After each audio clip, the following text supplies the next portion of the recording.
In a small town, an intriguing and mysterious case unfolded, capturing the attention of the nation. The case of Michelle Leng, a bright and ambitious young woman, brought shockwaves through the community. It is a story of secrets, deception, and the relentless pursuit of justice.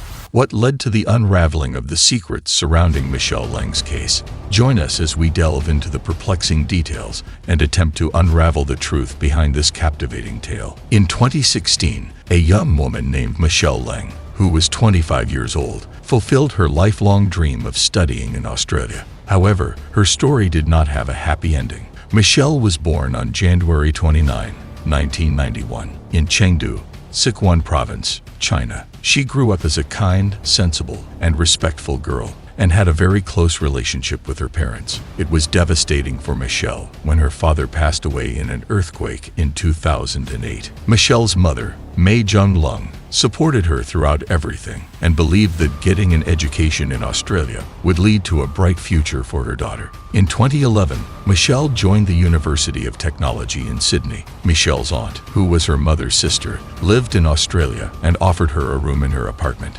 Michelle's aunt had a daughter who was 2 years younger than her. In 2012, Michelle's aunt, who was 44 years old, married Derek Barrett, who was 20 years younger than her. Derek, who was a temporarily unemployed professional, was only 3 years older than Michelle. Since then, Michelle, her aunt, her cousin, and Derek have all lived together in a place called Campsie in New South Wales. The first few years were fine, and Michelle excelled in her studies, made new friends, and found a part-time job in her spare time. However, starting in 2016, Michelle's aunt started spending more time in Wollongong for work. Michelle, her cousin, and Derek continued living in the apartment in Campsie. In April 2016, Michelle's aunt went on another business trip and was expected to return on April 24th. 3 days before her aunt's scheduled return, Michelle, who was 25 years old at the time, was out with friends. Around noon, she took a bus from the University of Technology Sydney to a shopping mall in downtown Sydney. Security cameras captured Michelle shopping on Pitt Street in Sydney's central business district at around 3 p.m. Then, she caught a train from St James Railway Station to Campsie Railway Station. She arrived around 4:30 p.m. The Campsie train station was the last place where Michelle Leng was seen alive. On Sunday, April 24th, Derek went to the train station to meet his wife, who had returned from a business trip. She asked Derek about her niece, but he hadn't seen her in 2 days. Michelle's cousin often stayed overnight at friends' houses, so she hadn't seen Michelle for a few days either. The next day, Michelle's aunt and her husband Derek went to the police station and reported Michelle missing. Unfortunately, by the time the police report was filed, Michelle's body had already been found. On Sunday, April 24th, several people called the police to report seeing a body floating in the water near Snapper Point, which is about 80 miles away from Campsie. Once the police received a report about Michelle's disappearance, they compared it with the unidentified body found at Snapper Point. Unfortunately, Michelle's relatives were informed that she was the one found dead. Michelle's mother flew to Australia a few days after hearing about her daughter's death. She couldn't fully comprehend the fact that Michelle was gone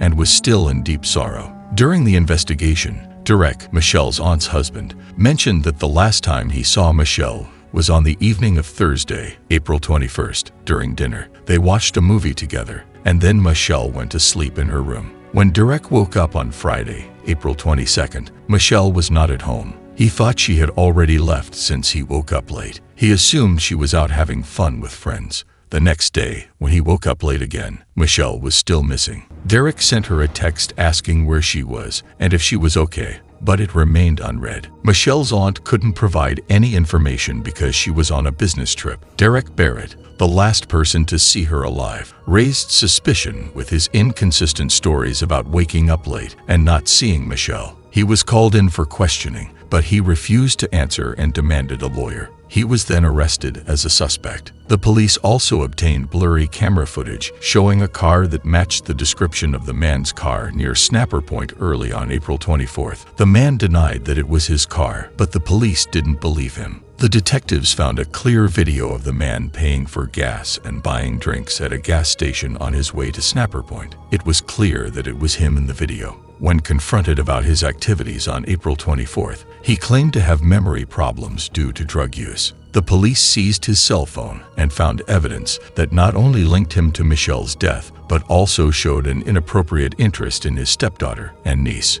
The evidence on the phone included a video of his stepdaughter showering and another video of him entering her room while she slept. There was also a video of Michelle taking a shower and images taken just before her death. Michelle returned home on April 21st and sent her last text message around midnight. After midnight, the man attacked Michelle, tied her up, and taped her mouth shut. Photos on his phone showed Michelle bound and naked on a bed with a terrified expression. The last photo taken by the man was around 8 a.m. on April 22nd, when Michelle was still alive. On April 22nd, the man's stepdaughter returned home, unaware that her cousin was tied up in the next room. She stated that she had been home for about 3 hours before leaving again and didn't hear any calls for help. The exact time of Michelle's death couldn't be determined, but it is known that she was still in the apartment during the entire 3 hours that the stepdaughter was home. On April 23rd, the man left the apartment 4 times to dispose of trash bags, which were captured on surveillance cameras. Michelle's aunt mentioned that when she returned from a business trip, she found the house very clean, but didn't think much of it at the time. At 3:19 a.m. on April 24th, the man drove to Snapper Point after stopping at a gas station to buy drinks and fill up the car with gasoline. He disposed of Michelle's body at Snapper Point and took some pictures there around 9 a.m. An hour and a half later, the police received a report from people who saw a body in the water. During that time, Derek visited his parents, and they didn't notice anything unusual about his behavior. Afterward, he returned home. Derek Barrett was charged with 27 crimes, including unlawful imprisonment, secretly recording videos, and taking the life of Michelle Leng. Michelle's mother, Tan Mei Jong, asked the judge to sentence Derek to life in prison in her victim impact statement. Faced with multiple charges, Derek Barrett pleaded guilty in December 2017 and received a 46-year prison sentence with the possibility of parole after 34 years and 6 months. Detective Gary Jubelin spoke to the media, welcoming the lengthy sentence and emphasizing the seriousness of the crime. Michelle's family, however, was dissatisfied with the sentence. 4 years later, a woman found a USB drive in her elderly mother's possession, who had dementia. The woman couldn't remember where she got the drive, so she decided to view its contents on her computer. The videos shocked her, and she immediately contacted the police. The videos showed Derek Barrett repeatedly satisfying his desires by treating Michelle as an object rather than a person. The footage was taken in April 2016. Justice Helen Wilson, who originally sentenced Barrett, stated that had she known the full extent of his crimes, she would have given him a life sentence. Barrett set up 2 cameras in Michelle's room to record his actions from different angles. Justice Wilson described the disturbing details of the 9 videos found on the USB drive. After the new evidence was discovered, Barrett was charged with sexually abusing Michelle Leng. He pleaded guilty and was sentenced to an additional 20 years in prison in March 2021. Unfortunately, his sentences will be served at the same time, but he will be eligible for parole 2 years later than previously planned. He won't be released before October 27, 2052. And that concludes our journey into the enigmatic case of Michelle Leng. If you enjoyed this video, please like the video and subscribe to our channel. Join us next time as we uncover more riveting stories that remind us of the power of resilience and the relentless pursuit of truth. Until then, stay curious and never stop seeking answers.